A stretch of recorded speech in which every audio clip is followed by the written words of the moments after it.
Angela from Naturally Living Alchemy. Welcome to my channel. Today we are going to be making an under eye serum featuring hyaluronic acid, caffeine extract, and bakuchiol liquid extract, which works as a natural replacement for retinol. Now I am going to be using two different weights of hyaluronic acid, low molecular weight and high molecular weight, as these different weights actually enter different layers of the skin. Now, if you wanted to just use one, you totally can. I've personally made this with just high and just low, but I have found a combination of the high and the low works best for my skin. Now, if you live in the States, you can purchase a product from a company called Lotion Crafters, and it is called Hyaluronic Acid 4D, which is actually a combination of 4 different weights of hyaluronic acid. I live in Canada. We don't have such a product, and I'm feeling a little bit too cheap to pay exchange currently, so I am just going to use what I can get. So let's talk a little bit about those 2 different weights of hyaluronic acid that I just mentioned, starting with the high molecular weight. Now, this is a large molecule structure, and it is typically 3,600 to 10,000 Daltons. Now, this remains on the surface of the skin, forming a protective barrier. It helps reduce transepidermal water loss, helps retain moisture, and defends against environmental pollutants. Our other hyaluronic acid, the low molecular weight, this one has a small molecule structure, and its typical size is 500 to 1200 Dalton. Now, this can penetrate into the deeper levels of the skin, and it helps to stimulate the production of collagen, helping to fortify the skin barrier and help in reducing the appearance of fine lines and wrinkles. Be sure to check out the description box below this video, and in there you're going to find a link to the full written blog article that does go into more information regarding additional weights of hyaluronic acid that we do have available. And other things that you're going to find in there are some non-affiliate links to where you can purchase some of these ingredients for yourself so you can make this at home. Now, it is important when you are making your own hyaluronic acid solution, like I'm going to show you in a moment, regardless of weight, you want to stay around a concentration of 0.5 to 1. You never ever want to go over a maximum of 2%. So we're going to head into the lab, and I'm going to show you how to make your own 1% hyaluronic acid solution. Regardless of whatever weight you choose, the process is the same.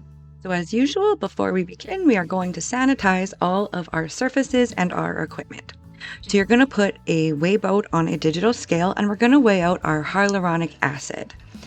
And this is going to be 1%.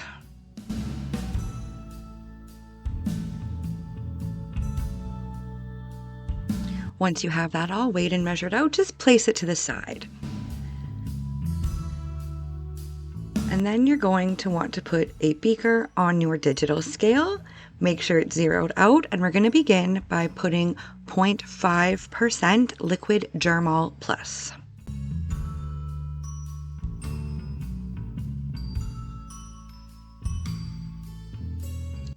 Being sure to hit tare, we are then going to add our third ingredient, which is distilled water, and that is going to be at 98.5%.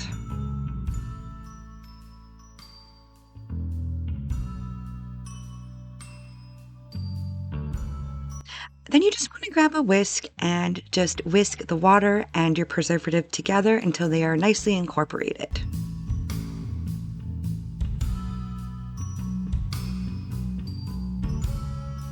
And then you're just going to take your measured out hyaluronic acid and just sprinkle it over the top. You do not want to stir it. You want to just leave it alone. So to make sure that everything stays nice and clean, you're just going to put a piece of cling wrap over top as you wait for that powder to be fully hydrated.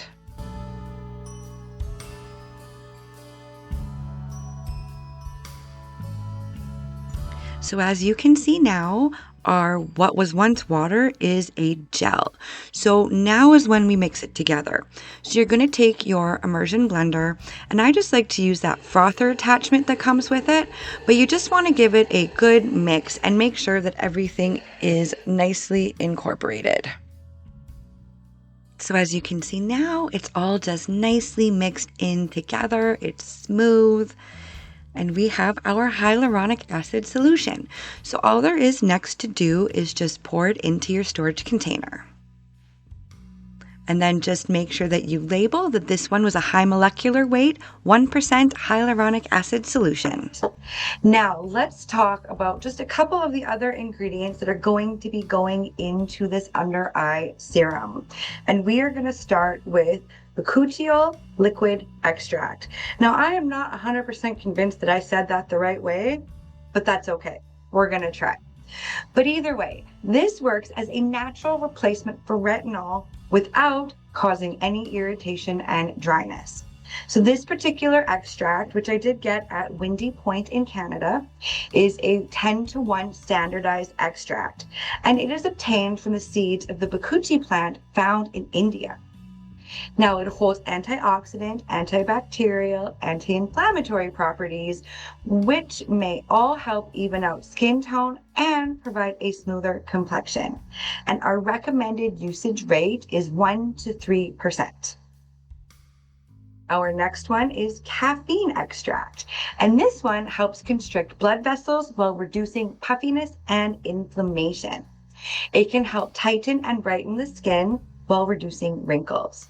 And we have a recommended usage rate of 0.5 to 5%.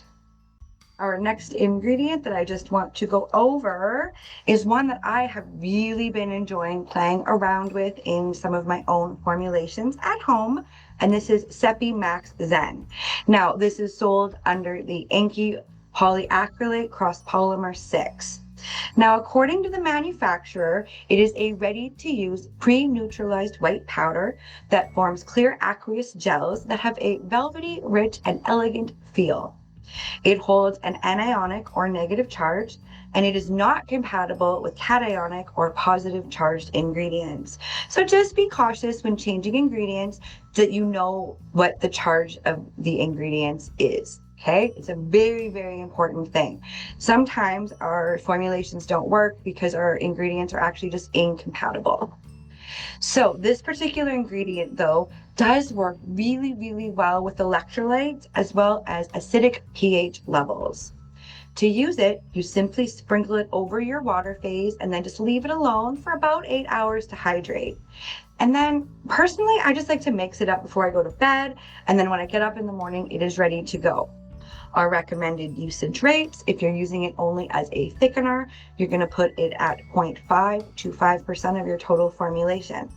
If you're just using it for its suspension properties, you would start at 0.15% and then just move up from there in small increments.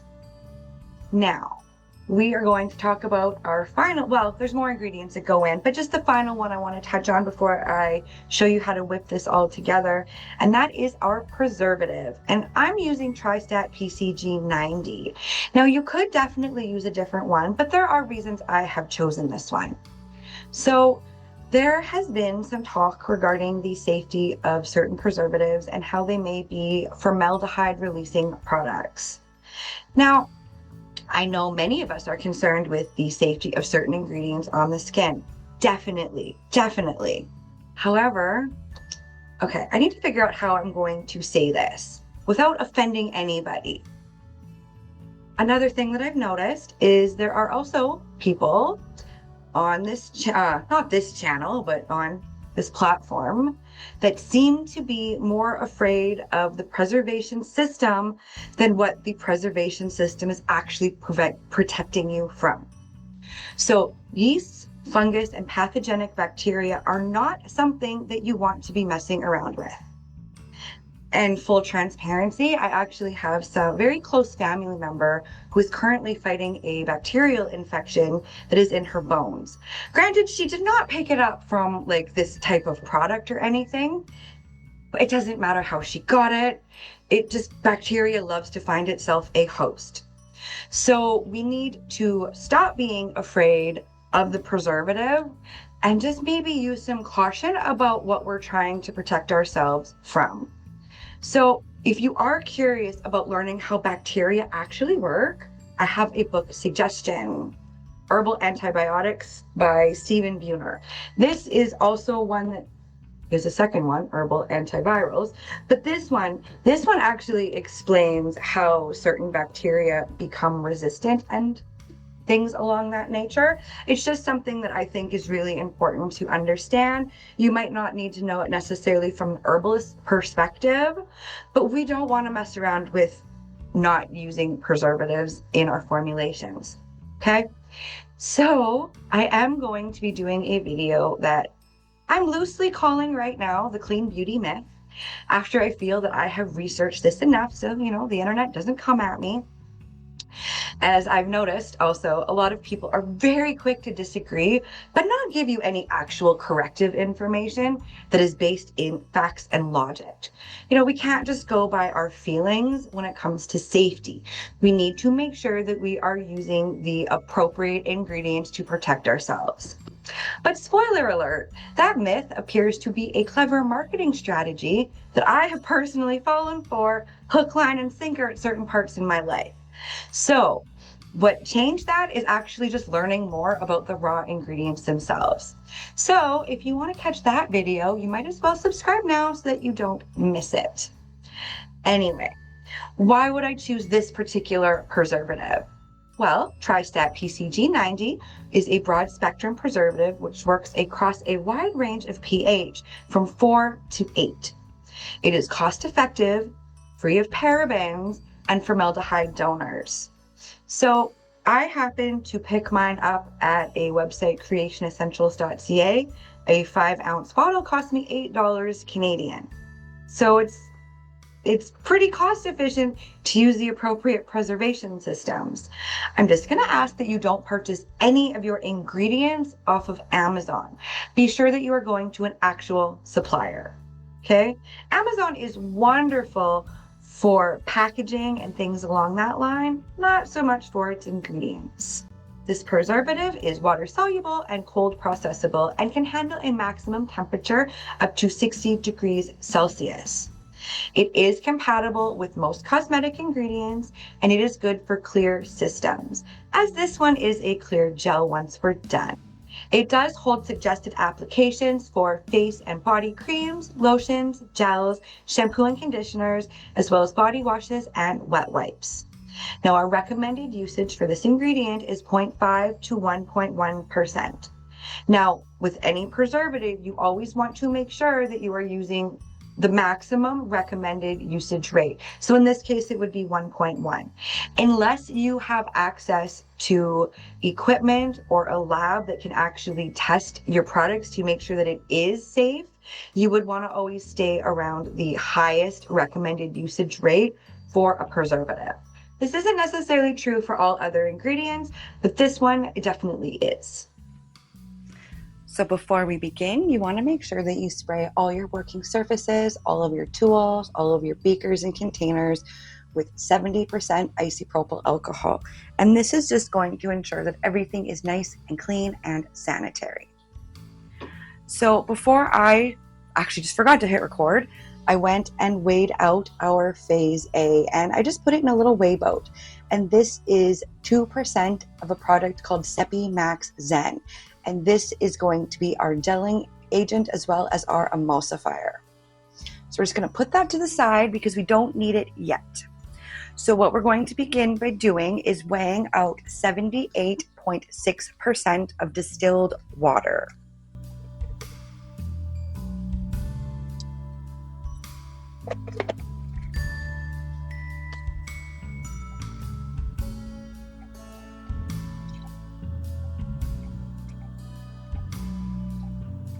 I am only making a 20-gram batch of this serum because that is how big my tubes are. All right, so just make the amount that you are looking for. If you made this as stated, it is going to be giving you a 100-gram batch of eye serum. That might be too much. So just do your calculations accordingly. So we're going to begin by putting one of our 2 extracts in, and this is caffeine extract, and it's going to be going in at 4%.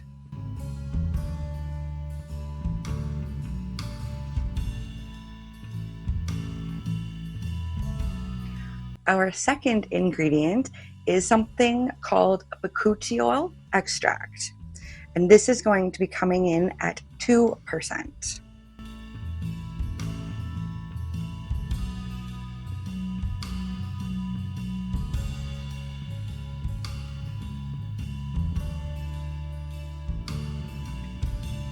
Next, we're going to be using 2% of a panthenol powder.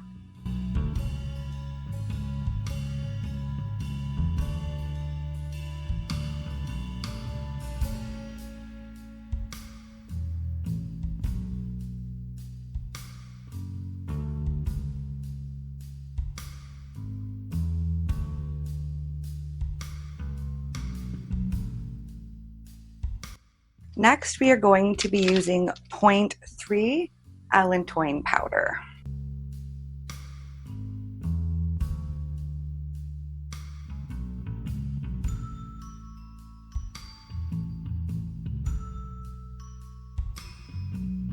For our next ingredient, I have 2 different weights of hyaluronic acid. I have a high molecular weight and a low molecular weight. Now, I personally do like to mix these together to just get really, really great skin loving results. So we are going to be using 5% of each of these.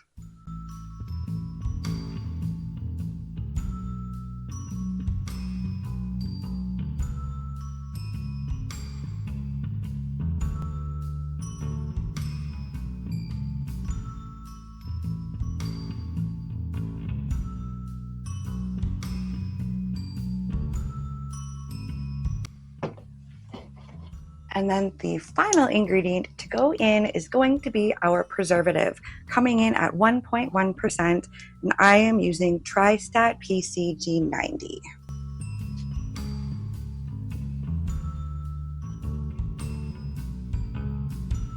So once everything is all weighed and measured out for phase A, you are just going to give it a nice stir.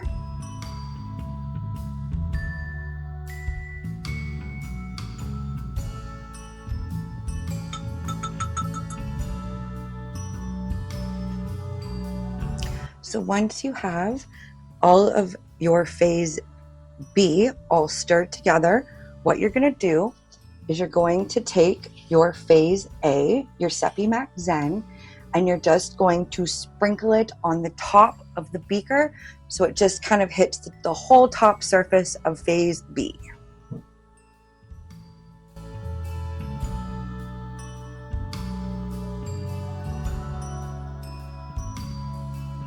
In other words, just try not to just dump it in one big lump right in the middle of your beaker. So what you're going to do next is, we're not going to stir it. We are going to go find something else to do and just leave it alone. So we are going to allow our phase A to just start to dissolve itself into our phase B. And we will know that it is done when all of these little white specks are gone and they've been fully absorbed. Much like when we were making our hyaluronic acid serum, it's very, very similar, okay? So I forgot to grab my cling wrap from the kitchen, so I'm gonna go and do that, but we are going to put a cover on it and we're just gonna let it hydrate. And it's just gonna take however long it takes, but generally it is done within a few hours. If yours takes longer, that's okay too. So I will check back with you in a bit when it is ready to do our next step. So it is the next day. I wanted to see what would happen if I left this for, well, it was yesterday afternoon when I mixed it up, and it is now about 9 a.m. the next day. So let's see what we've got. So as you can notice, what we had that was once liquid is now a gel. So what we're going to do next is you just want to grab a whisk, and we're just going to whisk this up. And we're just going to whisk until everything is just nice and smooth and seems more incorporated.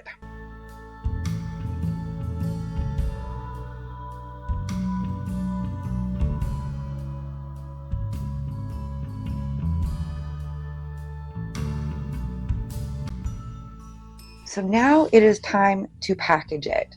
But how exactly are we going to get this into our packaging?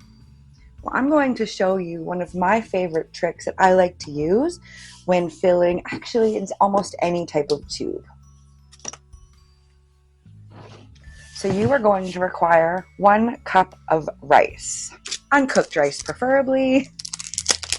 So then what you're going to do is take your tube and just carefully place it in the center of your cup of rice, making sure that you do not accidentally get any of this rice actually in the tube. My next little trick, I'm just going to move this out of the way, and you are going to grab either a Ziploc bag or just a piping bag, okay? So then, the way that I like to do this is fold this side up and then put it in the bottom of the cup just so it kind of looks like this, and then just fold over the top to open it. And then you're just going to put your serum into this bag, and then we're going to squeeze this bag into this tube.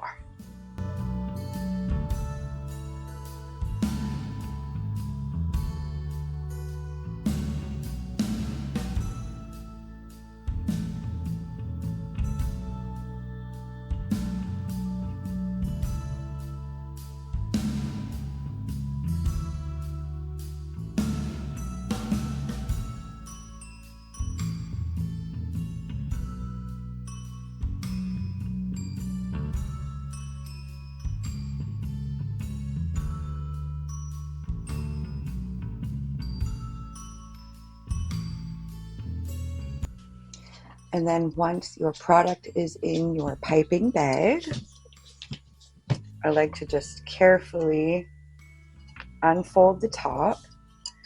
And then depending on how much is in the bag, now here isn't very much, but say you were wanting to fill like an 8-ounce bottle with a homemade conditioner, you want to take this out in a specific way, and that is just to kind of dump it out like this. It does work better when there is way more product in. So then we're just going to take our fingers and squeeze this down, and then take your end and just pinch it and put it in the top of your bottle, and then just take your fingers and squeeze everything into the tube.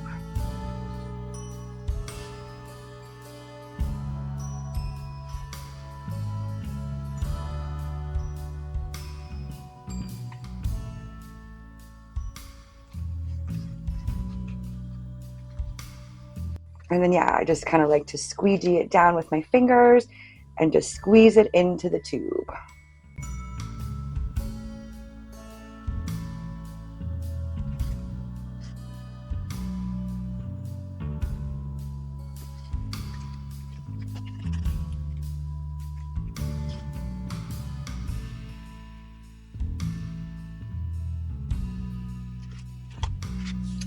Perfect. So once you have all of your serum in your tube, you're just going to put on the lid.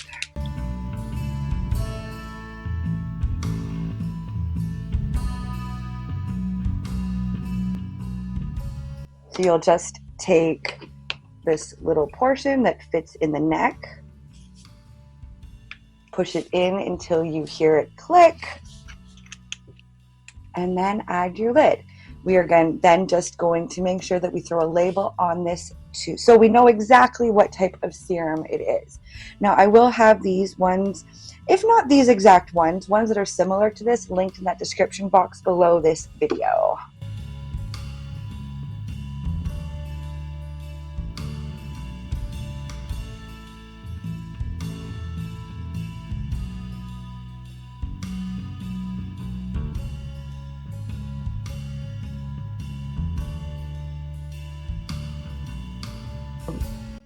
When I tested this serum out, the pH came to 5.5, which is what we are looking for. So if you make it with the suggested ingredients, you should be well within the safe skin pH range that we are looking for. To use this serum, what you would do is just, because these containers have these little balls on the end, I just squeeze a little bit of product out and then I just rub it underneath both of my eyes. And I also kind of put it like on my crow's feet, just kind of here. And then I have a little frowny line between my eyes. I just put it on there too. And then you rub everything in with your ring fingers. The reason that we use these fingers, not these ones or any of the other ones, is the amount of pressure. You're going to be using far less pressure using your ring fingers than you would any other finger on your hand. Okay. Now, what order would you use this serum in?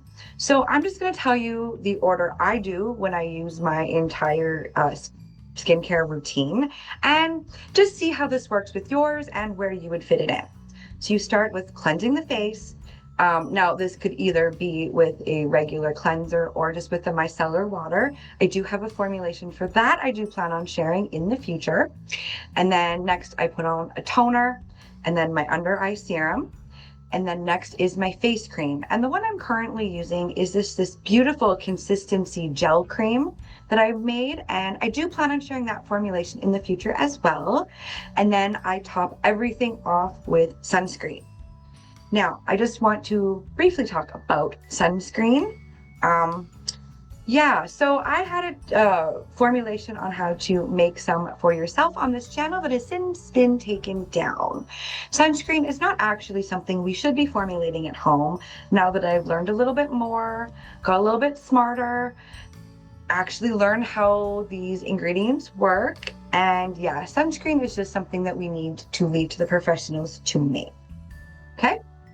So we have now reached the notes and substitutions portion of this video. How can we customize it? So you could use a different gelling agent other than Sepimax Zen.